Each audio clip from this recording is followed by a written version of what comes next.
¿Usted qué piensa, señor Osa, sobre el tema del imaginario que pueda haber en los bogotanos y en muchos ciudadanos de América Latina sobre los trolebuses? ¿Esto es un sistema igual, es diferente? Este tema es completamente distinto porque los buses eléctricos que estamos hablando hoy en día son completamente autónomos, es decir, no requieren ese cableado que nosotros solemos ver con los tipos de trolebuses que van recogiendo la electricidad de los cables, de las catenarias que se encuentran en las calles, como es el caso hoy día en Sao Paulo, que está, o sea, en Brasil, que ellos todavía trabajan con troles. Los buses eléctricos, lo que estamos hablando ahora, funcionan con baterías, se cargan solamente en la noche o en una carga rápida durante el mediodía y luego quedan exactamente igual que cualquier otro bus, es decir, no requieren ninguna infraestructura adicional de cables para poder funcionar y ya están cumpliendo con niveles de autonomía bastante altos que pueden ser, los hacen factibles para ser usados en nuestras ciudades. Nosotros hemos medido esos buses en todas las ciudades justamente para ver cómo se comportan operacionalmente y los comparamos con los troles que había en Brasil y la eficiencia de las nuevas tecnologías eléctricas autónomas son mucho más altas que los antiguos troles que por la construcción que tenían y el tipo de tecnología no tienen ventajas significativas con respecto al diésel en temas de costos en consumo, estoy hablando de los troles, pero sí los buses eléctricos más modernos tienen importantes ventajas en términos de consumo con respecto a la tecnología tradicional diésel. Ahora, señor Manuel Humberto Gómez, ¿cómo se atendería la demanda eléctrica de una ciudad que sea transportada por este tipo de buses? Estos buses se conectan, como lo decía Andrés Jaramillo, el gerente de Express del Futuro, a sistemas eléctricos que están en el inicio o en los finales de las rutas. Cargan cada 6 horas y tienen una autonomía de 150 kilómetros su carga.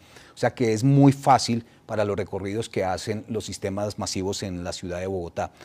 Todo esto es lo que vamos a mirar cómo se comporta a una altura como nuestra ciudad y todas las pendientes, todas las variables que hay. O sea que se le está apostando mucho a este sistema y de las pruebas depende cómo va a Y en salir estas todo, cómo va pruebas a se ha evolucionar. contemplado, por ejemplo, un fallo en el fluido eléctrico? ¿Cómo se atendería el transporte en este caso? Funciona igual que un celular, o sea, siempre están conectados y habrá baterías que reemplacen baterías para tener los sistemas de carga. El bus va con su carga autónoma, una vez recarga a las 6 horas, tiene poder para poder moverse en trayectos de 150 kilómetros por hora, de 150 kilómetros, o sea que es muy fácil poder cubrir las distancias en Bogotá. Lo importante aquí es si esos rendimientos son, si la estructura del bus corresponde a las necesidades que tiene la ciudad y todo esto lo que se va a venir adaptando para ir a estas energías limpias que de verdad Bogotá las va a implementar. Y si estas baterías se acaban, ¿qué se va a hacer finalmente cuando estén completamente desgastadas? El proveedor de estos buses, que se llama BYD en China, es la empresa que produce la mayor cantidad de baterías en el mundo. O sea que ellos quieren demostrar que tienen todos los componentes para que estos buses siempre funcionen y no sean problema en una ciudad, sino siempre abastezcan, siempre muevan pasajeros y puedan hacer una operación normal como la hace cualquier bus de Transmilenio. Ahora, el exconcejal Luna ha tocado un tema muy importante y es el tema del precio. Estamos hablando de convencer a los empresarios privados de Bogotá de que inviertan el doble de lo que compran casi un bus normal. ¿Usted cree que esto sea posible? Totalmente, entre otras razones, Jason, porque evidentemente la inversión inicial es casi del doble, pero posteriormente cuando el bus entra en operación, el ahorro combustible versus energía es inmensamente grande.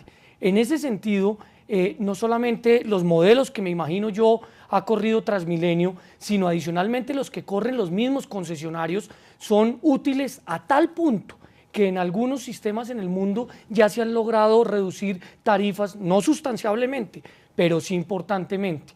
Creo yo que Transmilenio es una empresa reconocida mundialmente, como usted lo mencionaba al inicio de la presentación, que puede darse el lujo en estos momentos de probar estos tipos de sistemas, básicamente para influenciar el medio ambiente bogotano y para impactar en el beneficio de los usuarios. ¿Y cómo vigilar, señor Luna, si estos contratos de compra de vehículos se otorgan por concesiones, que no termine el usuario pagando el excedente del precio del autobús? Bueno, Bogotá, usted sabe, ya hace un par de años entregó 13 zonas en concesión a 25 años. Existen en el caso de Transmilenio otras concesiones. Muchas de ellas ya tienen este tipo de tecnologías limpias incluidas. Lo mencionaba ahorita Manuel, específicamente con referencia a Euro 5. Este tema eléctrico hace parte de una nueva estrategia que jurídicamente podría, por supuesto, impactar en beneficio del ambiente sin impactar en beneficio, en detrimento de la tarifa. De lo contrario sería pues muy complicado ponerlo en práctica, sí, porque obviamente el bolsillo del que se mueve diariamente en su Transmilenio o en su bus es el que terminaría afectado y no lo podemos tolerar. Señor Gómez, usted que todos los días trabaja con Transmilenio, ¿sube o no sube la tarifa? Mire, en el acuerdo que hubo de la negociación de los contratos de la fase 1 y fase 2, que son los primeros contratos que hubo de Transmilenio, al final los mismos concesionarios hacen una propuesta de que quieren ir a una asociación público-privada para traer todas estas tecnologías limpias y energías limpias. Tan así que yéndonos más allá en el tranvía, allá hay unas propuestas que están haciendo análisis financiero. Los concesionarios hacen una oferta de 1.500 pesos permanente en la tarifa.